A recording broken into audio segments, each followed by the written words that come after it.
એટલે શાસ્ત્ર કહે છે કે સાધુની શરણમાં જવું જોઈએ. અને સાધુની શરણમાં જવાથી શું થશે તો કે છે ભગવત સત્સંગ મળશે, ભગવાનની કથા મળશે. અને ભગવાનની કથાથી આપણને ભગવાન પ્રત્યે પ્રેમ ઉત્પન્ન થશે. પ્રીતિ જેને કહેવાય, પ્રેમ. પ્રત્યેક જીવાત્માને આ જગતની અંદર પ્રેમ જોવે છે કે કોઈ મને સાચો પ્રેમ કરે. એક નાનકડી દીકરી હોય એ પોતાના માતા પિતાને પ્રેમ કરે છે, બેનપણીને પ્રેમ કરે, સગા સંબંધીઓને પ્રેમ કરે, અને બધી જગ્યાએ બધાને પ્રેમ કરે, પણ તોય એને તૃપ્તિ નથી થતી.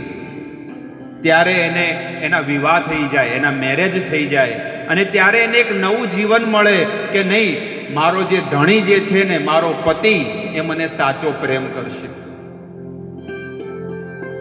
અને જ્યારે પતિની સાથે પણ એ જીવન વિતાવે ત્યારે એને ડબલ સગાવાલા થઈ જાય, ડબલ પરિવાર મોટો થઈ જાય, અને એ બધાની સાથે પ્રેમ કરવાની કોશિશ કરે, પણ બધી જગ્યાએ એને શું મળે છે?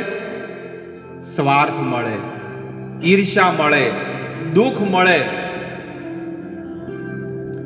તો આ જગતમાં હરેક વ્યક્તિ હરેક વસ્તુની અંદર સુખ અને પ્રેમ શોધી રહ્યો છે, પણ એને સુખ અને પ્રેમ નથી મળતો. કે ના, હવે અહીંયા મારી ગાડી ઊભી રહી, હવે અહીંયા મારે શાંતિથી આ જીવન સુધી આ સુખ અને પ્રેમને મારે ભોગવવું છે, પણ એને સુખ અને પ્રેમ એને નથી મળતું. ત્યારે શાસ્ત્ર કહે છે કે સાચું સુખ અને પ્રેમ જો તમારે જોઈતો હોય તો ભગવાનના ચરણમાં છે, ભગવાનની શરણમાં છે. કારણ કે આ જગતમાં પ્રેમ કરતા હોય તો તમારાથી કોઈ પ્રેમ નથી કરતું. તમારી પાસેથી જે વસ્તુ મળે છે ને એને લોકો પ્રેમ કરે છે. આ જગતમાં માણસો કોને પ્રેમ કરે છે? પૈસાને પ્રેમ કરે છે. એક ગામની ઘટના હું તમને કહું કે એ સરકારી નોકરી કરતા હતા, એટલે રિટાયર થઈ ગયા, અને બધા પરિવાર વાળા કે હજી ભગવાન જો 4-5 વર્ષ રાખે તો સારું એમ. મેં કીધું કેમ એમ? એ કે પેન્શન મળે છે. શું છે કે પેન્શન મળે છે? એટલે મને મનમાં વિચાર આવે છે કે આ માણસ એ વ્યક્તિને પ્રેમ નથી કરતા, પણ એ વ્યક્તિ દ્વારા એને જે ધન મળે છે ને એને લોકો પ્રેમ કરે છે. તમારે ખેતરમાં ઘરમાં એક ગાય હોય કે ભેંસ હોય ને, અને તમે એને કેટલી એને પ્રેમથી એને નવડાવો, એને ખાવાનું આપો, એને પાણી પીવડાવો, બધી સેવા કરો, પણ જ્યારે એ ભેંસને કે ગાયને વેચવાની હોય એટલે એ ભેંસને તમે વેચી દીધી, કોક બાજુમાં બીજા ખેતરવાળાને વેચી દીધી, પછી તમને પ્રેમ કોની સાથે થશે ખબર છે? પૈસાની સાથે. આ 80,000 રૂપિયાની વેચીને ભેંસ, એમાં પ્રેમ થઈ ગયો. હવે ભેંસ સાથે પ્રેમ નથી, હવે પ્રેમ શેના સાથે થઈ ગયો? ભેંસ સાથે, પેલા પૈસા સાથે થઈ. હવે એ જ ભેંસ જે સવારે વેચી છે, અને એ ભેંસ છે ને શું કહેવાય, આપણે દેશી ભાષામાં કહેવાય અથવાર. શું કે? અથવાર. શું કે છે કે એના વગરનો, એટલે એ ભેંસ છે ને એ દોડતી દોડતી ફરીથી સાંજ પડે એટલે એના જે ગમેણ છે ને એમાં ત્યાં આગળ આવી, એટલે ઓલા બેન શું કરે છે? હવે શું કર્યું? લાકડીથી મારે, અરે આ કોની ભેંસ આવી છે, કોની ભેંસ આવી, કાઢો કાઢો કાઢો. ત્યારે ભેંસ વિચાર કરે છે કે હું અહીંયા 5 વર્ષ સુધી રહી અને તમને રોજનું 2 ટક કેટલું બધું દૂધ આપ્યું, તમારી આટલી સેવા કરી, પણ હવે તમે મને વેચી દીધી, એટલે તમને પ્રેમ શેમાં થઈ ગયો? પૈસા.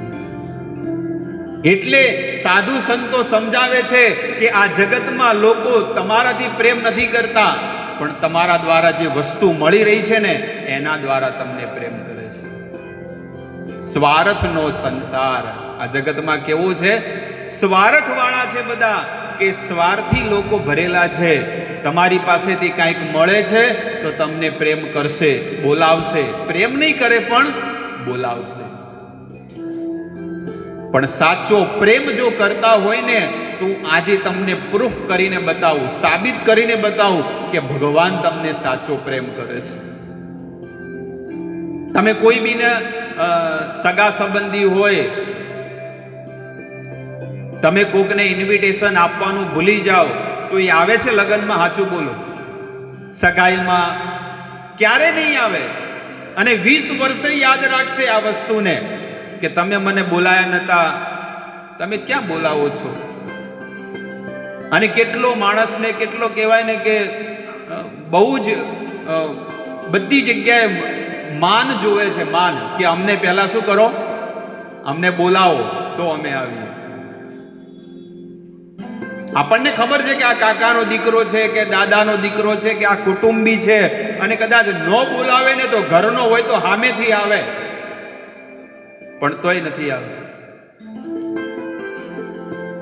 અને માણસ એ વસ્તુને યાદ રાખે છે. આ સંસારનો એવો નિયમ છે કે ભલે ગમે જેટલું તમે કરો પણ તોય પીઠ પાછળ તમારી ખરાબ જ વાત કરશે. પણ પ્રેમ કરવાની જો વાત આવે ને તો ભગવાન તમને મને બધાને પ્રેમ કરે છે. ભગવાનને કોઈ સ્વાર્થ નથી. જો ભગવાનને સ્વાર્થ હોય ને તો આપણને હવા મળી રહી છે તો ભગવાન એનો ચાર્જ લગાવે કે ન લગાવે? જો ભગવાનને સ્વાર્થ હોય ને તો ભગવાન હરેક સેકન્ડનો ચાર્જ લગાડે કે ભાઈ તમને હું, તમારે મારી ભક્તિ નથી કરવી, મને પ્રેમ નથી કરવો, મારું કેવું માનવું નથી, તો એક કામ કરો, હું તમને હવા આપું છું તો તમે એટલા પૈસા ભરી દેજો. આ લાઈટ કેટલું બધું બળે છે આખા મંદિરમાં. તો કોઈ મને બોર્ડ વાળા કોઈ પ્રેમ કરે છે? જી બોર્ડ વાળા કે ના ના ભાઈ તમારું મંદિર છે ને તમારો કોઈ પૈસો નહીં લાગે. કોઈ પ્રેમ કરે છે? તમારા ઘરે કે ખેતરમાં કે કંપનીમાં, ફેક્ટરીમાં, કોલેજમાં, કોઈ પણ જગ્યાએ કોઈ નહીં. એ તો 2 મહિના થાય એટલે શું આવે? બિલ આવી જાય. 2 મહિના થાય એટલે બિલ આવી જાય. 4 મહિના થાય તો તમને રાહત આપે કે ભાઈ ભરી નાખજો હો. અને જેવા તમે ભરવા જાઓ ને એટલો વ્યાજ સાથે બધું ભરવું પડે.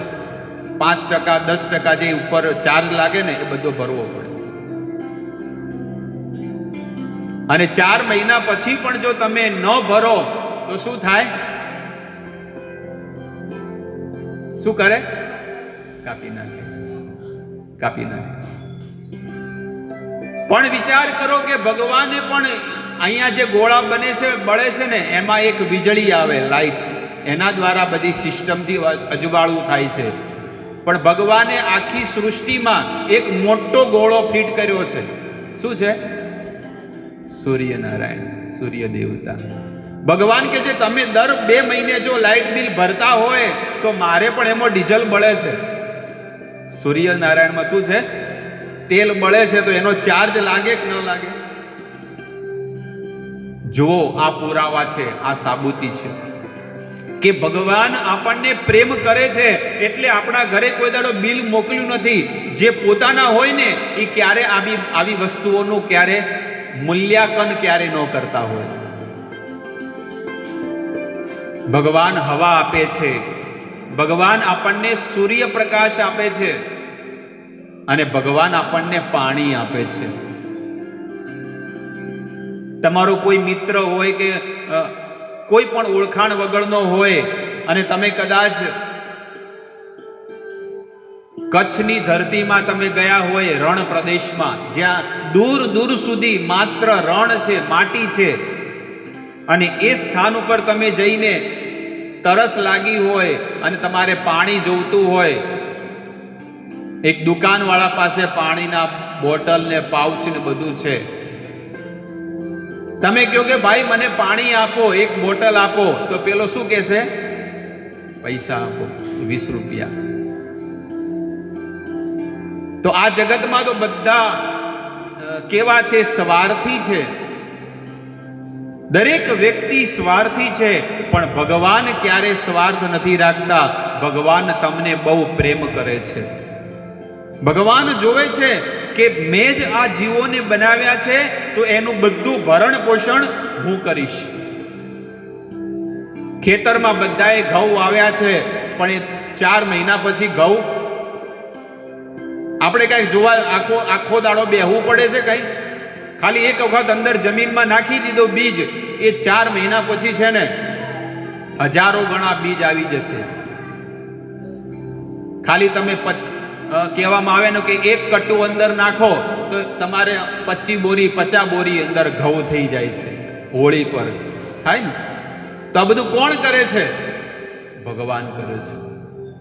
એટલે કહેવાય કે ભગવાન છે ને ક્યારે પણ સ્વાર્થ રાખતા નથી. સ્વાર્થ રાખતા હોય ને તો સંસારના માણસો રાખે છે. મેં કરી હતી હો મદદ, મેં આમ કરી હતું હો, એ તો એને કોઈ હતું નહીં તો મેં એને કાંક અનાજ આપ્યું કે રહેવાન આલ્યું કે કપડાં આલ્યા કે વાસણ આલ્યા, એના પાસે શું હતું? લોકો આવું કહે છે.